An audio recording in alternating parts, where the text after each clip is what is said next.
நம்முடைய யாப்பிலக்கணத்தில் இழைவு என்கிற அடி வரையறை பற்றி கொஞ்சம் பார்க்கலாம். இது 2 வகையாக நம்ம பார்க்கணும்.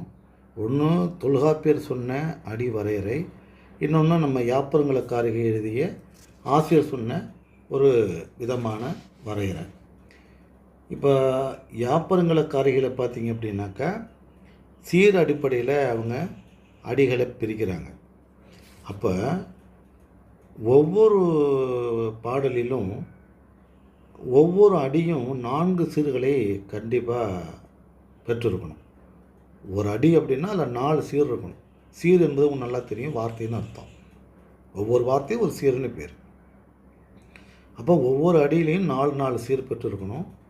குறிப்பாக இந்த கசட தபர வல்லினம் இருக்குது இல்லைங்களா, இக்கு இச்சு இத்து இட்டு இப்பு இரு, அந்த 6 வல்லொற்றும் அதில் வரையக்கூடாது. இக்கு இச்சு இத்துட்டு வரையக்கூடாது. வல்லொற்று வராமல் இருக்கணும். அதுதான் இழைபுன்னு பேர். ஏய்பல்ல இழைபு. இப்போ தொல்காப்பியர் என்ன சொல்கிறாருன்னா, ஒவ்வொரு அடியிலையும் சீர் எண்ணிக்கை விட்டுருங்க.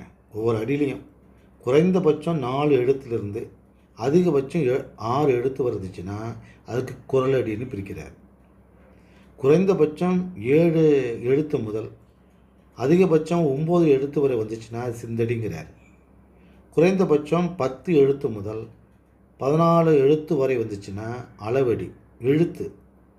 15 எழுத்து முதல் 17 எழுத்து வரை வந்துச்சுன்னா நெடிலடி. 18 எழுத்து முதல் 20 எழுத்து வரை வந்துச்சுன்னா கழிநெடிலடி என்று தொல்காப்பியர் எழுத்தினுடைய எண்ணிக்கை கொண்டு தான் அவர் குரலடி, சிந்தடி, அளவடி, நெடிலடி, கழிநெடிலடி.